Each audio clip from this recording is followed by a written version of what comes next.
नमस्कार, अग्रीमीटर में आप सभी का स्वागत है। मैं हूं विपुल सिंह और आज के अग्रीमीटर पर हम विशेष तौर पर बातचीत करने जा रहे हैं सोयाबीन को लेकर के।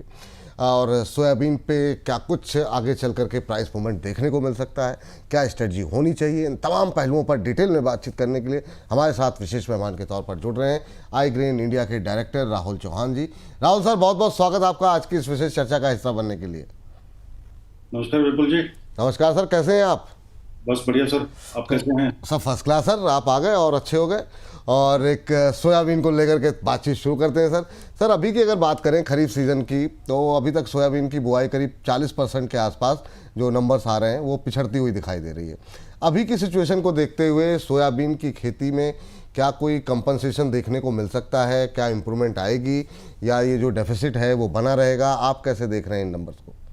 देखिए विपुल जी, अभी तक जो आंकड़े आए हैं बिजाई के, चाहे वो सोयाबीन हो अन्य फसलें हों, वो सारे चिंता का एक विषय बन सकते हैं। क्योंकि आप ये देखिए, सोयाबीन की बिजाई जो है लास्ट ईयर के मुकाबले जो है अभी 48 लाख हेक्टेयर में पहुंची है, जो लास्ट ईयर से करीब 40% भी कम है।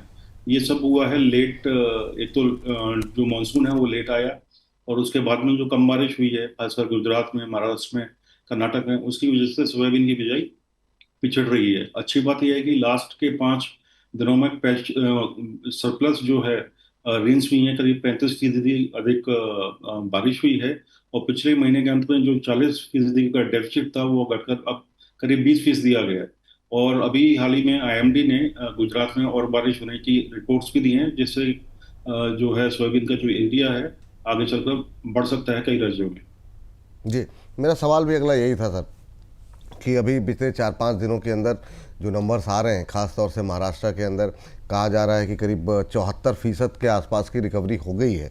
तो अब सवाल ये उठता है कि अगर खेती की भरपाई हो पाई आने वाले दिनों में, तो फिर क्या प्रोडक्शन को लेकर के अनुमान आप क्या दे रहे हैं? क्या वो वापस लास्ट ईयर के बराबर रहेगा या तब भी कोई डेफिसिट बना रहेगा? क्या कुछ एक्सपेक्टेशन सर वहाँ पर? देखिए, सोयाबीन में अगर आप देखें तो कर्नाटक में जितनी भी सोयाबीन होती है वहाँ पर सोइंग का जो टाइम है वो ओवर हो चुका है। वो कर्नाटक की सीमा से सटे महाराष्ट्र में भी सोइंग का जो अधिकतर समय है, जो आइडल समय होता है, वो पूरा हो चुका है। अभी जो अपर पार्ट है महाराष्ट्र में और मध्य प्रदेश में और राजस्थान में और गुजरात में अभी थोड़े चांसेस हैं सोयाबीन की बिजाई बढ़ने के। और लास्ट ईयर अगर आप देखें तो करीब 129 लाख हेक्टेयर में सोयाबीन की बिजाई हुई थी, जो इस साल मुझे लगता है कि 110 लाख हेक्टेयर में सिमट सकती है। अगर उत्पादन की बात करें तो लास्ट ईयर करीब 110 लाख टन उत्पादन पहुंचा था सरकारी आंकड़ों के अनुसार।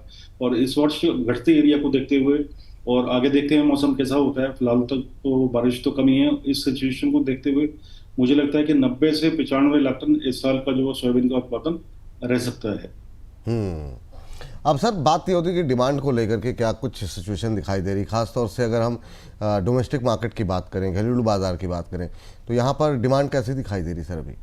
देखिए सर, डिमांड डिपेंड करती है अवेलेबिलिटी कैसी है हमारे यहाँ। अगर डिमांड भी निकलती है और अवेलेबल है माल, तब भी जो है आप ये कह सकते हैं कीमतों पर दबाव बना रहता है। अभी पिछले 3 महीनों में बड़ी क्वांटिटी में अफ्रीका से सोयाबीन का इंपोर्ट हुआ था इंडिया में, जिससे हमारी सरप्लस जो क्वांटिटी है वो बड़ी है। बट अब अच्छी बात यह है कि अफ्रीका में जो है स्टॉक घट चुका है, वहां से इंपोर्ट होने के चांसेस कम हैं। और अगर आगे चलकर सोयाबीन के उत्पादन या बिजाई में कुछ फर्क पड़ता है तो मुझे लगता है डिमांड जो है अब निकलनी चाहिए। आगे त्योहारी सीजन भी आ रहा है, गणेश चतुर्थी है, रक्षाबंधन भी आने वाला है, अन्य त्योहार भी आएंगे। तो मुझे लगता है आगे चल के जो है सोयाबीन की कीमतों में तेजी देखने को मिल सकती है। तो सर अगर मतलब अगर तेजी आती है तो कितनी तेजी आ सकती है करंट लेवल से? अभी क्या स्ट्रेटजी रखें?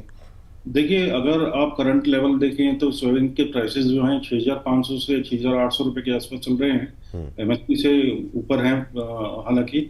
लेकिन आगे चलकर अगर थोड़ा डिमांड वगैरह निकलती है तो मैं ये लेके चल रहा हूँ कि अभी जो भाव हैं ये बॉटम भाव चल रहे हैं, और आगे चलकर शॉर्ट टर्म में 200 से 300 350 रुपए के जो है बाजार पड़ सकते हैं। सर अगर हम देखें तो सोयाबीन के साथ साथ मूंगफली की खेती भी पिछड़ी हुई है।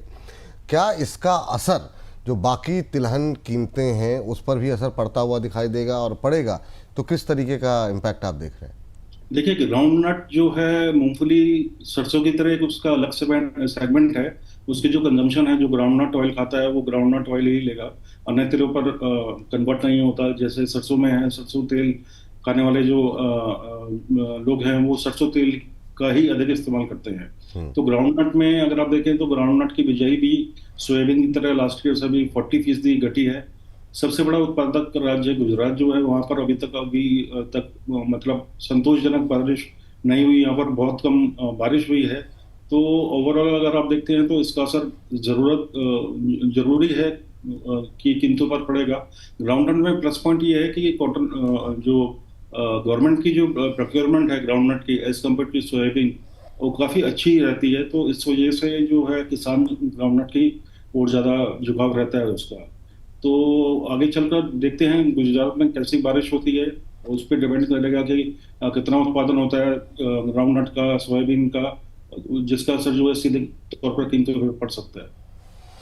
अब सर लास्ट क्वेश्चन आपसे कि अभी अगर हम शॉर्ट टर्म के लिहाज से क्योंकि बहुत सारे ट्रेडर्स देखते हैं, आपकी राय को सुनते हैं, उस हिसाब से अपनी स्ट्रेटजी बनाते हैं। शॉर्ट टर्म में सोयाबीन और बाकी जो तिलहन हैं उसके कीमतों को लेकर के क्या आउटलुक देख रहे हैं आप? कुछ अगर आप प्राइस को लेकर के कुछ अगर इंडिकेशन देना चाहें तो। देखिए जैसा कि मैंने आपको बताया, अभी मौजूदा भाव जो है सोयाबीन के बॉटम आप समझ सकते हैं इसको। और आने वाले दिनों में 2-3 महीनों में अगर आप शॉर्ट टर्म लेके चलते हैं तो मुझे 200 से 350 रुपये की तेजी दिखाई दे रही है। और ग्राउंड नट में जिस तरीके से एरिया घटा है और सोइंग का धीरे धीरे जो है पीरियड भी ओवर होता जा रहा है, और गुजरात जो है प्रमुख उत्पादक राज्य है, वहाँ पर अभी तक संतोषजनक बिजाई नहीं हुई है। तो मुझे ग्राउंड नट में यहाँ से 400 रुपये तक की तेजी दिखाई दे रही है। ठीक सर।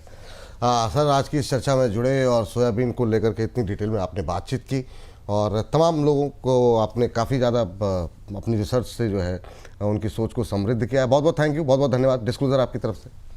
देखिए ये मेरी व्यक्तिगत राय है, कार्य अपने विवेक से करें, कंसल्टेंसी लेकर करें, और बाजारों की जो समीक्षा है उसके हिसाब से करें। बहुत बहुत धन्यवाद आपका आज की इस चर्चा में जुड़ने के लिए। तो हमारी इस खास पेशकश में इतना ही। लगातार बने रहिए बोनस के साथ। अभी के लिए दीजिए इजाज़त। नमस्कार।